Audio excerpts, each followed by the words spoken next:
Hello everyone, and welcome to another beer review. Although, so far this kind of festive period, it's more of a game of guessing what the hell is that flavour, and is it natural? But anyway, we will persevere. I hope everybody's having a good Christmas, because this is actually Christmas Day morning. The time is, well, it's just leaving 10 to 11. So I've all managed to get up, get fed, get myself washed, all ready to do some beer reviews. And I don't know about yous, but I'm having quite a good Christmas because I'm by myself, which is good. I'm enjoying it. Nice to get a bit of peace and quiet and being able to do things that you want to do at your own pace. Yeah, there's something about that, so there is. But anyway, the only problem is I'm at my dad's, I'm not at home. That's the only downside of this Christmas by myself, because we've hit some snags. And the first snag we got was that the solicitor who's dealing with my dad's kind of estate decided to switch off the internet, which certainly did make my life more difficult. And if you add in my stupidity, it makes it even worse. So yeah, so if you're doing beer reviews and trying to upload them, you do tend to need some internet. But of course, me being the engineer that I am, I thought not a problem. I've got a spare SIM with unlimited data. What I'll do is I'll order a 4G router. Hey, easy problem to solve, not a problem. The only thing is, though, I didn't take into account my stupidity, because I did order it from Amazon, and when it was being delivered, I was waiting for it, and oh, here we go. Yeah, you know what people are like, waiting for Amazon parcels. And then you get that wee notification saying delivered. And of course I'm outside looking for it like a bloody idiot. And then it dawned on me that I didn't change the address. So I got it sent to my own home down in Devon, rather than up here in Scotland. Seriously. So I've now got two 4G routers, if anybody wants to buy one. I've got one down in Devon, and I've also got one here now. Not the best internet in the world, but it's better than nothing. Trust me, it's better than nothing. The only downside is that I managed to repeat that feat another twice. Yep. One I did actually manage to cancel, but one I couldn't, so I've now got an additional watch charger up here and down in Devon, which is quite good. So I'm accumulating a lot of duplicates in my life right now. Seriously. Must be an absolute idiot. So, but anyway, we're doing a quick one just now, and we're going to be doing the Hawkstone Pills 3.8. We'll give it a bit of promotion. So there you go. Now, I did another Hawkstone beer, which was a premium lager, and I'd said it was 36. Now, it was previously £36 for 12 bottles, but they've now dropped the price, funnily enough, leading up to Christmas. So the price is now down to 28. But if you are what they call a subscriber, in other words, you basically get a delivery of a case or more per month, you're now going to be referred to as a Hawkstonian. And if you're a Hawkstonian, you get other benefits. So you get basically 50% off the price of your cask or your cases every month, and you also get 20% off their Hawkstone merchandise as well. Which, I'll be totally honest, they want 30 quid for a t-shirt. Just a general black t-shirt with a little kind of H initial in gold on it. And they want 30 quid for that. So if you're a Hawkstonian kind of aficionado, then you only have to pay 24 quid for that beautiful t-shirt rather than £30. But the price of this on their website right now, as of the 25th of December 2023, is £25 for 12 bottles. And if you're a Hawkstonian, you'll get it for roughly about £21.35 or something like that, some stupid kind of price. But anyway, that's what they're charging. Is there anything on this? Oh, this has actually got a bit of spiel on it. A wee bit. But yeah, so it's 3.8%. I got it as part of a Christmas gift. That's the only reason why I'm reviewing it. So what it says, with flavours of grapefruit, pine and bittersweet finish, our Pils is a light-bodied lager with real character. Hewn from the mineral-rich bedrock of the Cotswold Hills, the Hawkstone and Neolithic standing stone, which gives our brewery its name, has stood for generations. The Cotswold brash soil in which it rests is hard and unforgiving, but for those who persist, it yields malting barley of unusually high quality, ideal for brewing. After the harvest, our brewmaster combines the barley with aromatic New World hops, yeast, and the purest local water before allowing it to mature for up to 6 weeks. Hard to make, easy to drink. There you go. That's our kind of tagline, and I think it's fuck me, that's good. That's another one they use as well. But anyway, another thing is that the kit that I got came with 2 glasses, a half-pint glass and a pint glass, and were both nucleated. Now, I did use a Hawkstone half-pint glass for the premium lager, and yes, it maintained a beautiful head from start to finish, and I think that was more to do with the glass than it was the beer. So this time, I've got a normal glass, non-nucleated, and let's see how it gets on with this one. Now, my dad used to drink his Tennent's out of this, and it used to go as flat as a witch's tit, almost instantly. Even while he was pouring it, the Tennent's could go flat in this glass. So at the end of the day, this Pilsner's got some work to do, because this kills off most beers, and I have washed it within an inch of its life. As you can see, it's absolutely beautiful, and I've also hand dried it as well. There's just no stopping me today. I'm just looking for the bloody bottle opener. Anyway, let's get it cracked open and see what Jeremy Clarkson's. Oh no, don't start that. There's as I say, a little bit of smoke off the bottle. Who says that? It's some long-haired lout. Oh no, we can't see the long-haired lover from Barry anymore. He's had a bloody haircut. So, almost could say the skinhead from Barry now. But anyway, such is life. He decided to have the chop. I'll say, to be totally honest, he looks a bit better. You know, I'm not a big fan of long hair, especially in older gentlemen. You know, saying that, my oldest boy's got kind of long hair, although he has cut it now as well, but he looked a bit of a twat. So as you can see, nowhere near as vibrant head for people in the podcast. We're sitting here with, oh God, I would even say in the fingers, I would say just a light dusting of a head on top, which is dissipating quite fast. It's quite a light coloured lager. I would probably say more to a kind of a light blonde, maybe towards a Hellas kind of colour. And yeah, smell wise, oh well, yeah, there is grapefruit there. Yeah, maybe a hint of pine. And when I say pine, it's like disinfectant, you know, a hint of disinfectant with grapefruit. Almost lemsip tones, you know, and that's lovely in a beer, isn't it? Where's your beer smell of lemsip? Now, people outside the UK probably wonder what the hell is lemsip. Well, in some countries it's called Coldrex and things like that. I can't remember what it's called in America, but basically it's a powder that's taken for colds and flus. You mix it with hot water and you basically drink it as a hot drink, usually lemony flavours with kind of paracetamols, antihistamines, and God knows what else in it. A bit like this beer. But yeah, that's what it smells of. Not getting any kind of malts. I mean, he's talking about was great malting barley. Oh yes, makes really good quality malting barley. Well, I'm not smelling malting barley, I'm smelling hops. There you go, that's the aroma. Not really getting grain or anything like that, just basically getting these kind of quite pungent hop smells.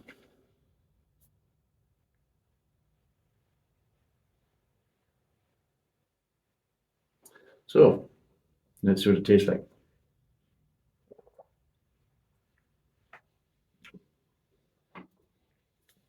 Oh dear. Oh dear, oh dear. Well,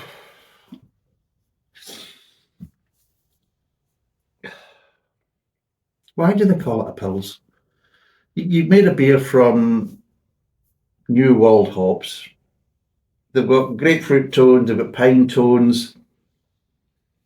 It's quite watery, it's quite low in malt. There isn't really much of a sweetness there. And in general, I'll be totally honest, it doesn't taste anything like a Pils. So why do you call it a Pils? I mean, I honestly really don't know. I mean, you've got the two main kind of Pilsner producing countries. You have the Czech Republic and you also have Germany, especially around about the kind of Bavarian regions. And anyway, none of them would produce a beer tasting like this, and certainly wouldn't call it a Pils if they did. But for some strange reason, I think this is also another problem that we have in the UK in relation to kind of lagers.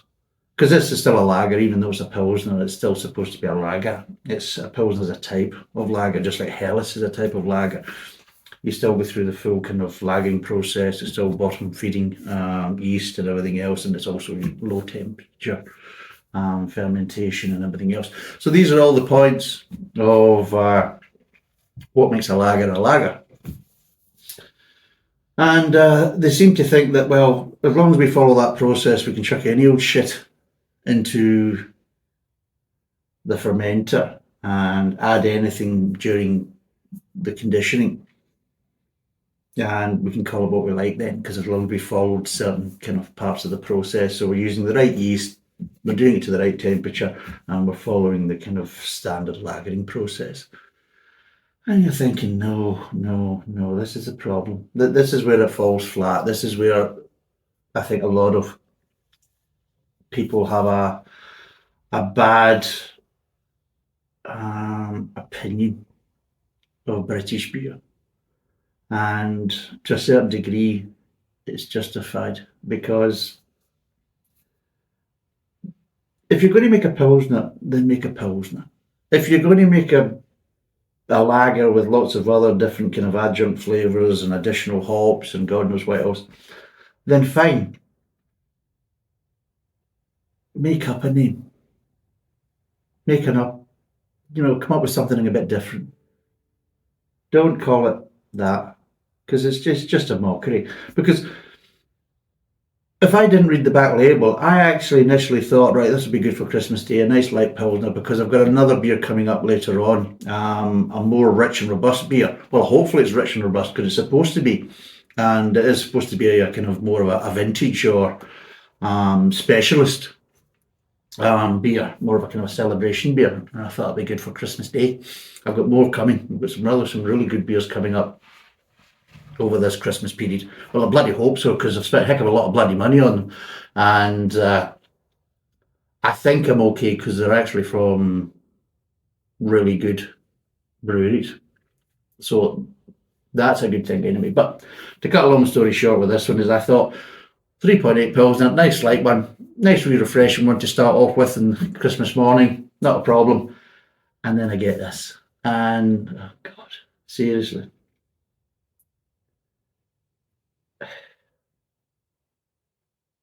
It's annoying. It really is annoying. Why do they have to piss about with things? I mean, ask German brewers, ask Czech brewers, ask brewers around the world that actually make good Pilsners. Ask them, is it easy to make a good Pilsner? Is it so off the cuff? Oh, well, it's a given. So at the end of the day, well, let's make it more complicated. Let's do it a different way and add different ingredients, because, well, a normal Pilsner, piss easy to do, boring, blah, blah, blah. And it feels like that. It feels as if like you're showing absolutely no respect. You just think it's, it's easy peasy. Oh, anybody can do that. Homebrewers can do that, like that, And it's not. To make a good Pilsner is quite difficult. And especially to a consistent way. And to get the right balance right, because this is one of the big problems with lagers. One of the things with lagers is because of the light, delicate flavours, you really have to get things done properly. And your brewing process has to be spot on, because any little mistakes, any little parts of the process that just isn't quite right, then there's a good chance that's going to conjure up an additional flavour that will be quite prominent in the final taste of the beer. And that's the problem. You haven't got strong, robust flavours to try and kind of hide some of your little mistakes or some of the little kind of off bits that have happened and slightly little off flavours coming through because that just wasn't quite right. We'll sort it out next time. You can get away with that with a lot of ales, depending on how you're doing things. I mean, hops and malts, especially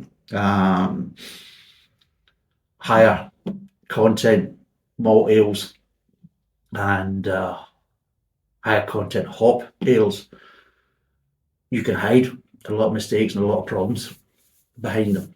You can't do that with a lager.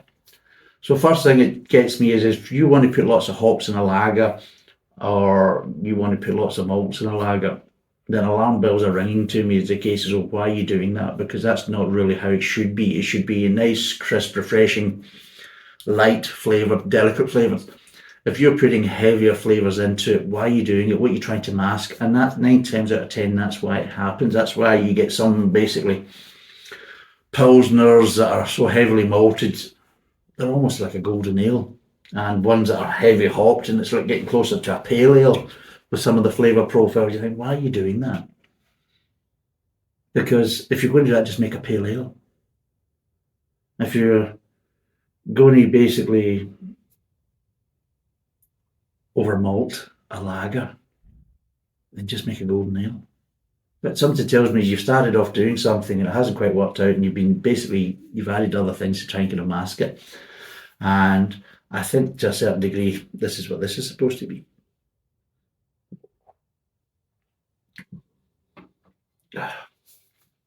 I'll be totally honest, it's not particularly nice. It's not particularly pleasant. It's all I can really taste is grapefruit and little pine accents. That's the really only kind of things I can taste.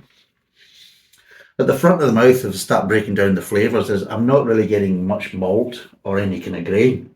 I mean, it's just a slight wateriness to start with, and then the hops are there. It really is like that. So it's quite a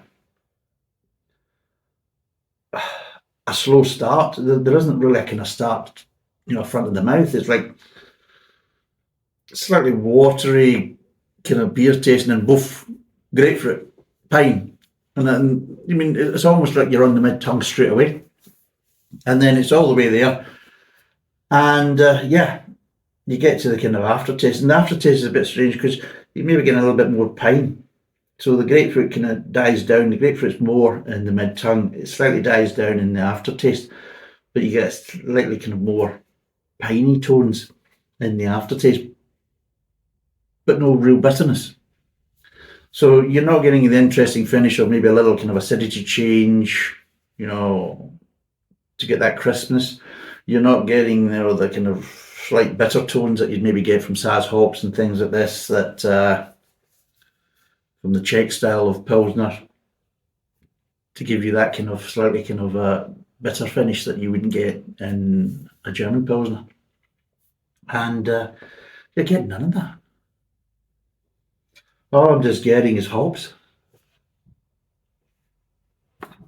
What the hell's that about? I mean, seriously. We've been discussing in the comments to quite a few of them is that we really need to maybe start bringing in some controls. We should basically start doing it like what we do with like kind of Scotch whiskey and other kind of things like pork pies and Stilton cheeses and all that type of stuff. We really should, if we're going to make certain beers, they should be made in a certain way with certain ingredients, and it really should be down to how good your ratios are of these ingredients and your brewing process and everything else, your mastery of brewing, to basically get the best beer you can. And that's what it really should be down to. And I think we should be doing that, especially with our traditional ales, English, Scottish, Welsh, Irish, whatever. And I think we should protect them. This idea of people just kind of producing any old crap, adding any old flavours and piss to it, and then calling it, like porters was a very famous one. I mean, seriously, right now, trying to get a decent porter. There's lots of porters out in the market with all stupid bloody concoctions and flavours in them. They're more like bloody cocktails. And then they've got the cheek to call them porters and things like that, and it's just wrong. And like they were saying that in Germany they've got purity laws, they've got laws in the Czech Republic to protect their brewing processes and their beer types and things like that. And even speaking with Dave from Sloppy Dave YouTube channel, even he basically says that they have laws in the Isle of Man where he's based. So the breweries there can't add adjuncts. It's all basically down to the kind of raw, natural ingredients, i.e. the grains, the waters, that type of stuff, and the types of hops used. And I think that's how it should be across the UK. We need to start kind of protecting beer types. And obviously, if you're going to make other beer types from other countries, right, if you're going to make a Pilsner, then, well, you've got to kind of follow the kind of processes and not add all this kind of additional hop flavours and things like this that just... Oh, fuck. Seriously, that is dreadful. That really is dreadful. 25 quid. 25 quid for 12 bottles of this. Seriously. You've got a bloody cheek, so you have. Seriously. And it's a 330ml bottle, which I'll be totally honest, that actually goes for it. That's a plus point, because when it tastes like this, I seriously wouldn't want a 500ml bottle. I think 330ml is still too much. The only downside is you can't really get a point for the bottle because I don't use 330ml bottles for home brewing. So it's kind of useless to me, so I haven't gained anything from that. So the score's going to be interesting for this one, which, going by how long I've been prattling on, I better get on with it. So, what would I give this out of 10?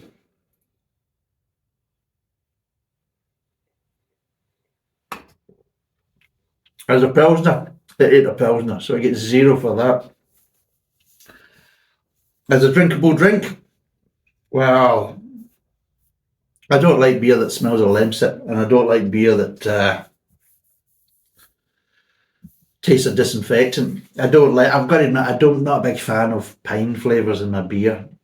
I don't drink disinfectant. I don't think of basically, all these multi-surface cleaners thinking, oh, it's got a lovely smell to it. What would it taste like?